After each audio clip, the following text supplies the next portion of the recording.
Liberal MP Dave Sharma is calling for Australia to develop both defensive and offensive approaches to the increase of foreign interference. He joins us live now from Sydney. Dave Sharma, thank you for your time. This is pretty evocative language you're using to say that we need to be ready to engage in political warfare.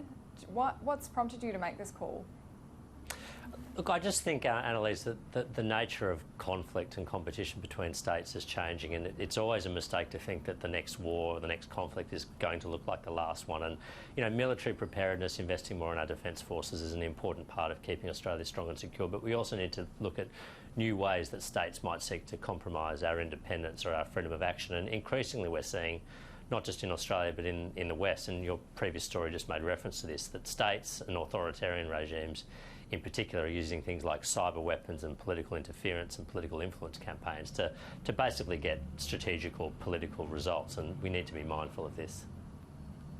We absolutely saw some drastic instances of interference in cyberspace, in particular with that attack on Parliament House, but you've gone quite far in saying that we should be engaging the same kind of operations as Mossad. Do you think that's something Australia is capable of? Yeah, look, what I actually said is we need to undergo a mind shift, if you like, about how we think about these things. Look, Israel lives in a completely different security and strategic environment to us, and I don't think we need to be adopting the same capabilities that they've got to deal with the threats that they face.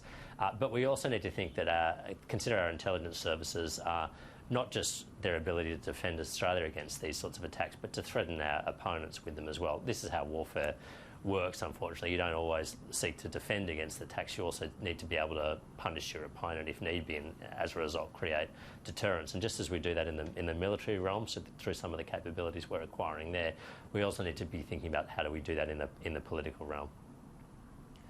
Who do you think is the biggest threat in foreign interference in Australia? Is it China?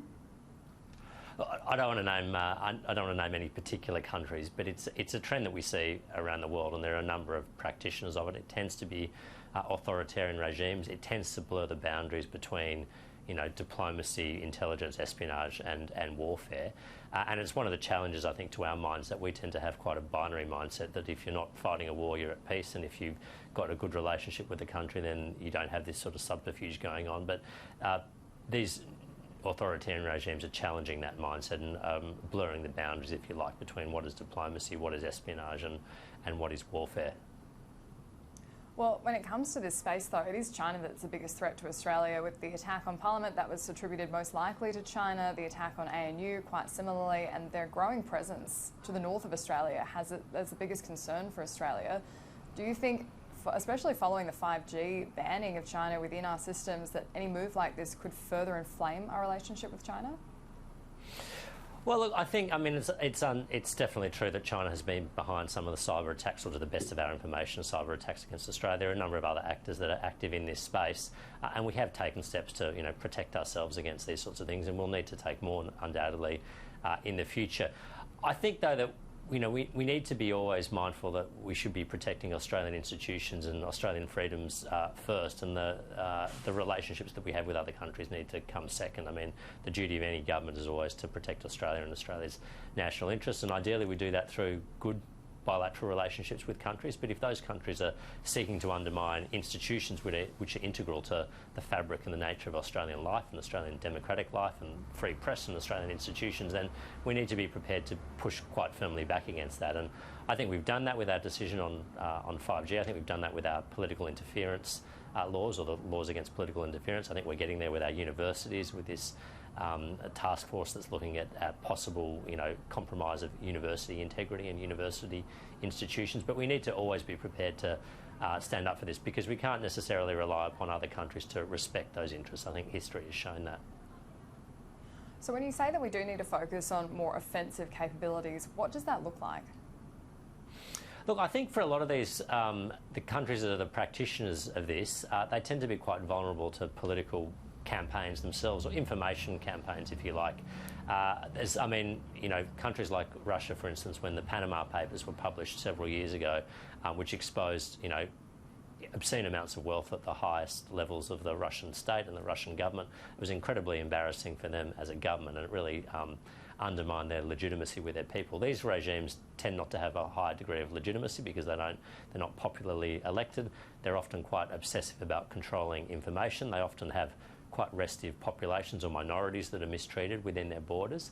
And these are all things that, we should be prepared to expose. NGOs do, the press does as well, but we should be prepared to do that because this challenges the legitimacy of these countries, and that's a way to not only play defence in this realm, but also to show that we're prepared to push back.